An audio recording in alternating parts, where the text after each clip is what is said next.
함께 기도하심으로 피우다 시작하도록 하겠습니다. 사랑해 주님 감사합니다.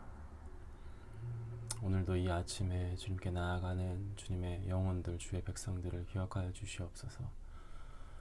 한 주간 지친 육신과 마음을 주님 앞에 가지고 나아가오니 오늘도 주의 말씀으로써 우리를 소생시켜 주시옵고, 주님께서 말씀하시는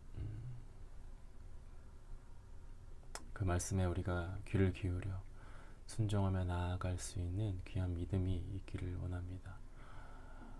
먼저는 주께서 우리에게 베풀어 주신 그 은혜가 너무나도 크기에 그것에 반응하는 우리들이 되길 원하오니 그러한 믿음의 자녀로서 주님의 은혜에 반응하며 나아갈 수 있는 그러한 자들이 되게 하여 주시옵소서. 감사합니다. 예수님의 이름으로 간절히 기도드렸습니다. 아멘. 오늘 함께 보실 말씀은 누가복음 14장 15절에서 24절까지의 말씀입니다. 함께 먹는 사람 중에 하나가 이 말을 듣고 이르되 무릇 하나님의 나라의 떡을 먹는 자는 복되도다 하니, 이르시되 어떤 사람이 큰 잔치를 베풀고 많은 사람을 청하였더니 잔치할 시각에 그 청하였던 자들에게 종을 보내어 이르되 오소서 모든 것이 준비되었나이다 하매, 다 일치하게 사용하여 한 사람은 이르되 나는 밭을 샀음에 아무래도 나가 보아야 하겠으니 청컨대 나를 양해하도록 하라 하고, 또 한 사람은 이르되 나는 소 5겨리를 샀음에 시험하러 가니 청컨대 나는 양해하도록 하라 하고, 또 한 사람은 이르되 나는 장가 들었으니 그러므로 가지 못하겠노라 하는지라. 종이 돌아와 주인에게 그대로 구하니 이에 집주인이 노하여 그 종에게 이르되 빨리 시내의 거리와 골목으로 나가서 가난한 자들과 몸 불편한 자들과 맹인들과 전원자들을 데려오라 하니 아니라. 종이 이르되 주인이여 명하신 대로 하였을 때 아직도 자리가 있나이다. 주인이 종에게 이르되 길과 산 울타리가로 나가서 사람을 강권하여 데려다가 내 집을 채우라. 내가 너희에게 말하노니 전에 정하였던 그 사람들은 하나도 내 잔치를 맛보지 못하리라 하였다 하시니라. 아멘. 오늘 본문에서 소개되는 비유는 예수님께서 예수님과 함께 식사를 하던 사람들에게 하는 비유의 내용이죠. 어느 한 사람으로부터 잔치에 초대되었지만 이런저런 일로 잔치에 응하지 않는 사람들에 대한 내용의 비유인 것입니다. 15절 시작하는 15절을 보니까 함께 먹는 사람 중에 하나가 이 말을 듣고 이르되 무릇 하나님의 나라에서 떡을 먹는 자는 복되도다 하니 이렇게 말을 합니다. 그 한 사람이 누구인지는 구체적으로 나와 있지는 않지만 어떤 사람이 이런 말을 하게 되는 겁니다. 하나님의 나라에서 떡을 먹는 자는 복이 있다 이렇게 말합니다.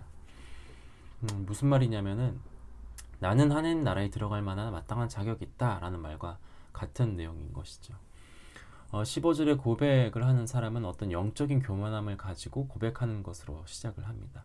그래서 이 말을 들으신 예수님께서 오늘 본문에서 기록하고 있는 것처럼 잔치에 대한 비유의 말씀을 시작하시게 되는 것이죠.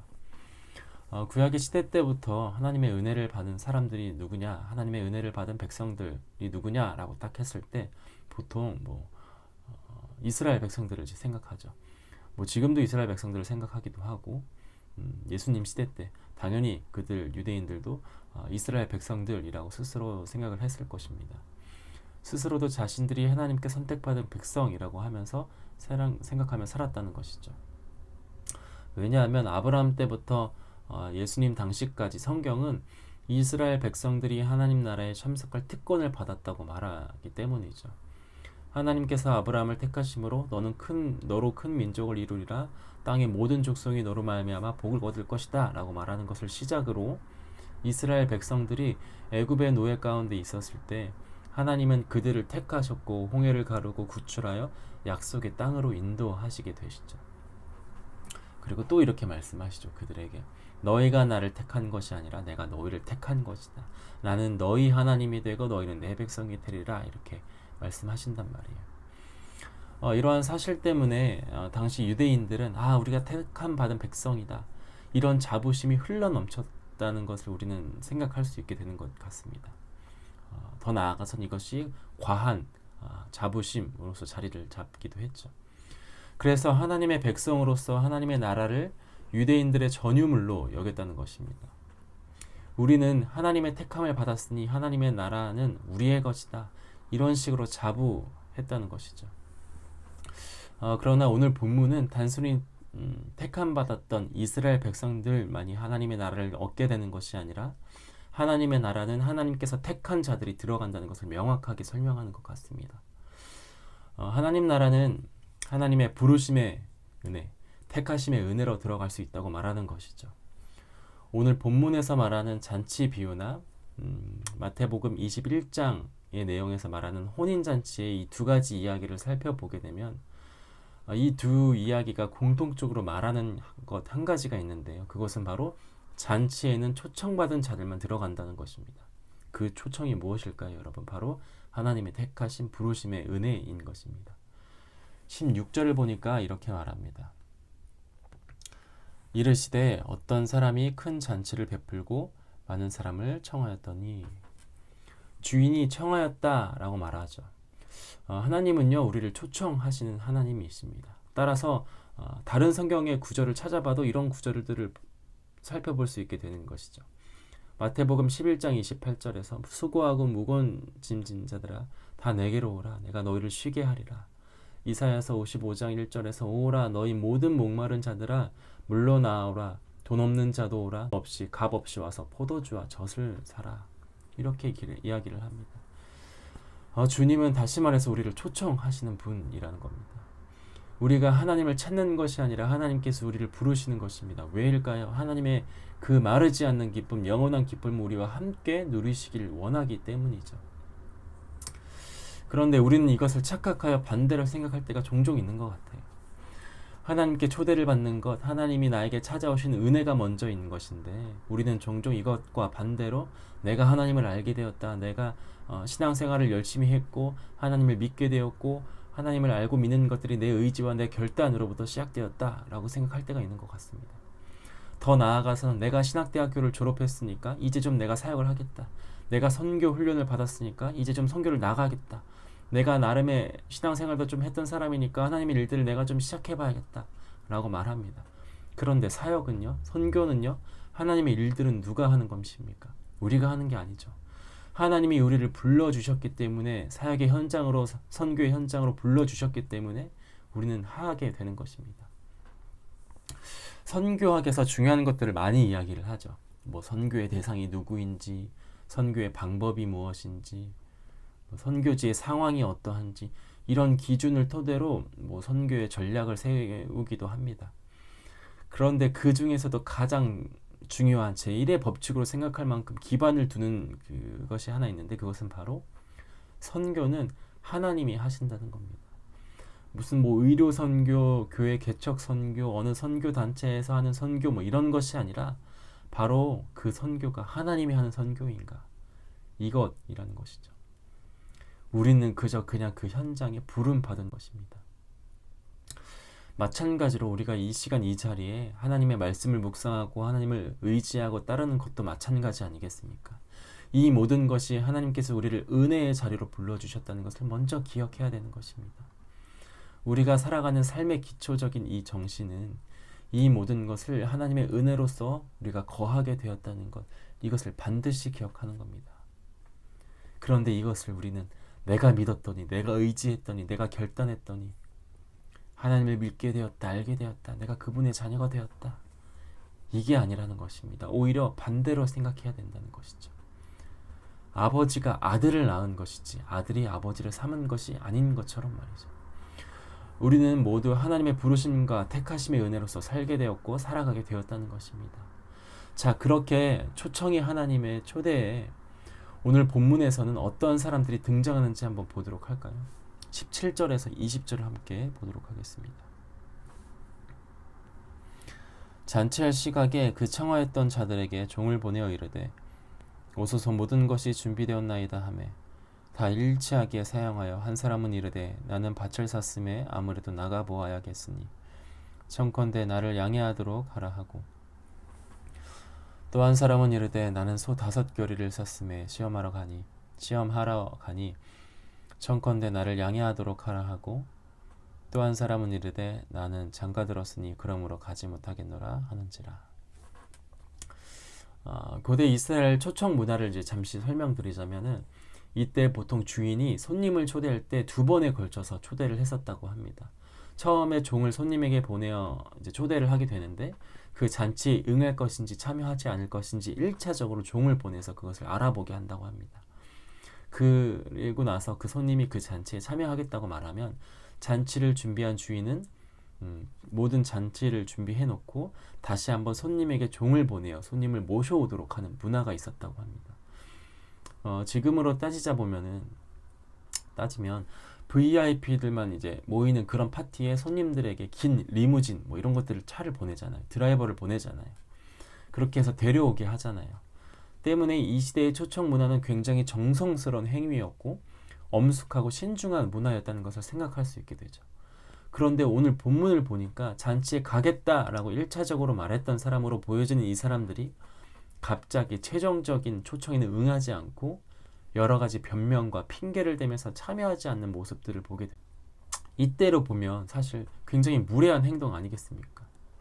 왜냐면 이미 간다고 얘기를 해놨잖아요. 미리 예약제 형식으로 받아놨다는 것은 그 손님이 오는 사람들이 잔치에 앉을 자리를 지정해놨고 못 먹는 음식이 있는지 없는지 다 이렇게 세팅을 해놓은 것인데 모든 잔치가 끝낸 상태임에도 불구하고 당일날 갑자기 손님들은 그 초대에 응하지 않게 되는 것이죠. 여러분, 잔치를 이미 준비해놨다. 이것은 굉장히 중요한 것입니다. 종들을 통하여 초대까지 해놨고 잔치 당일날에는 모셔올 수 있도록 종을 보냈음에도 불구하고 하나같이 모두 다 거절한 것입니다. 여러분 잘 아시겠지만 오늘 이러한 잔치 비유는, 예수님께서 설명하시는 이 비유는 단순히 잔치만을 이야기하는 것이 아니죠. 바로 하나님의 나라에 대해서 설명하는 것입니다. 즉, 이 잔치는 준비가 끝났다라는 말은 무슨 의미입니까? 하나님의 나라는 완성되었다는 거예요. 그래서 우리는 그 부르심의 은혜에 반응만 하면 되는 거예요. 이제 손님으로만 오기만 하면 되는 그런 잔치인 것입니다. 그런데 모든 손님들이 하나같이 이 초대에 거절했다는 거예요.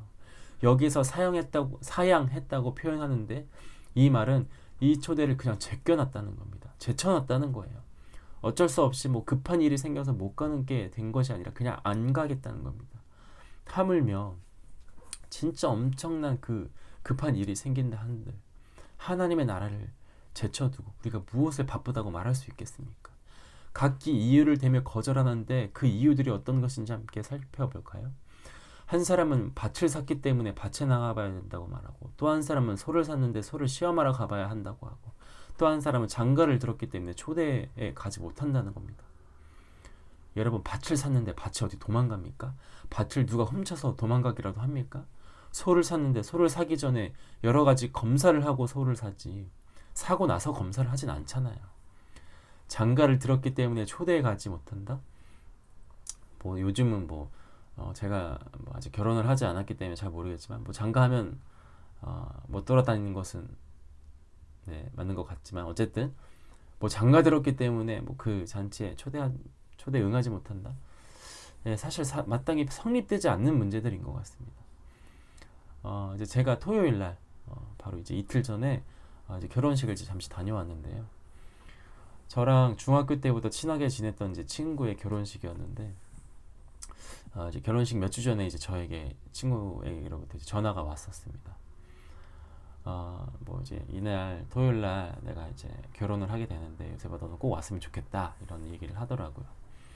그런데 이제 제가 이제 토요일 날 이제 여러 가지 이제 일들로 인하여서 사역들로 인하여서 스케줄이 안 날 수도 있다 이렇게 말하니까, 못 갈 수도 있다 이렇게 말하니까 그 친구가 이렇게 말하더라고요. 아무리 그래도 다른 사람은 몰라도 너는 와야지. 다른 사람은 모르겠고 너는 진짜 무조건 와야지. 야, 너는 무조건 와야지. 이렇게 말하더라고요. 저의 일상의 바쁨과 분주함 때문에 친구의 결혼식을 안 간다는 것은 사실 우정의 관계로 봤을 때는 전혀 납득되지는 않는 것이죠. 이렇게 초대에 갑자기 손님들이 오지 않자 잔치를 준비한 주인의 마음은 어떠했을까요? 안 한다고 했을 때 굉장히 조급했을 거란 말이에요.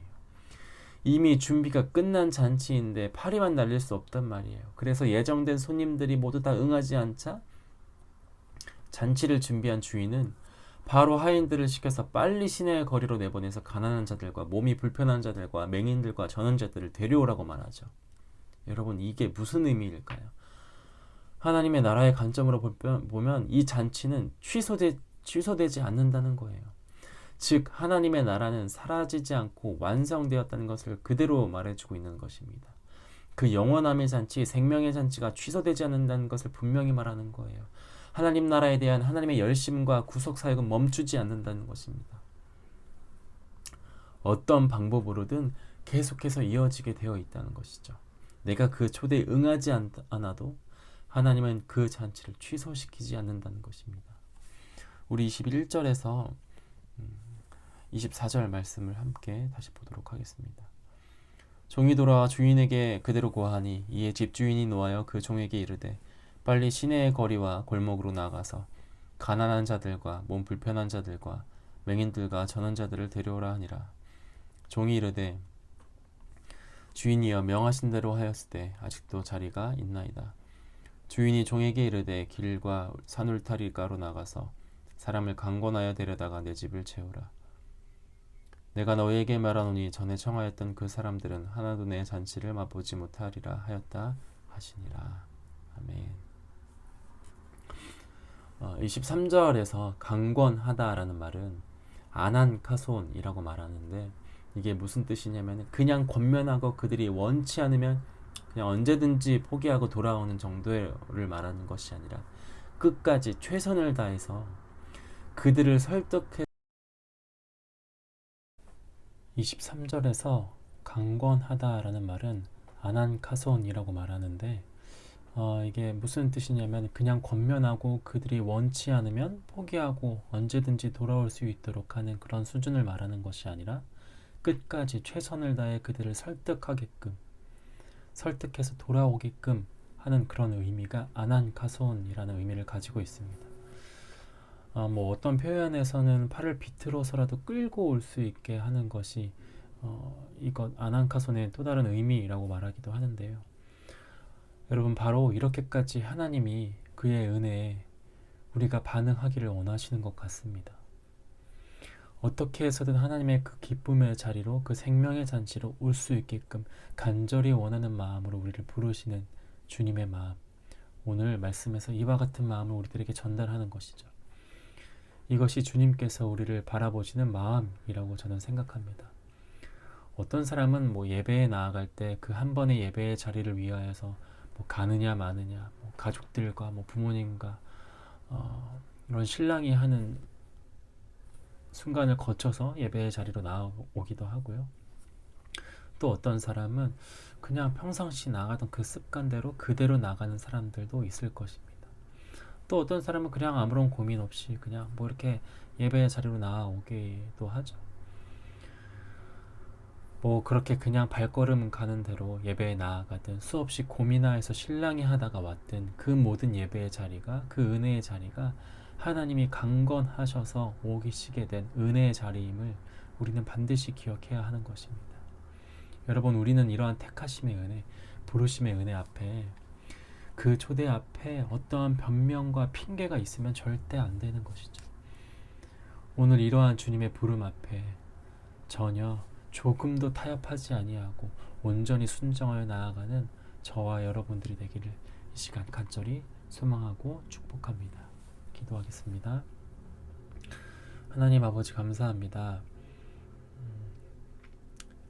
우리가 주를 알기에 주님을 찾은 것이 아니라 주님께서 우리를 먼저 불러주셨고 그 생명의 잔치, 기쁨의 잔치, 주님의 나라를 부르시는 주님의 그 택하심과 부르심의 은혜가 있기에 우리가 이 시간 다시 한번 그의 나라를, 주님의 나라를 소망하게 되는 것 같습니다. 오늘 나를 불러주셨고 그 은혜의 자리에 거하게 하시는 주님의 그 음성에 순종하며 나아가게 하여 주시고 어떤 세상의 문제와 일들로 인하여서 타협하지 아니하게 하여 주시옵소서. 혹 이 세상의 문제로 주님을 잠시 제쳐두고 나의 일이 바쁘다고 주님을 제껴두고 있다면 이 시간 빨리 주님께 돌아가 그의 은혜에 온전히 반응할 수 있는 그러한 주님의 백성들이 되게 하여 주시옵소서. 감사합니다. 예수님의 이름으로 간절히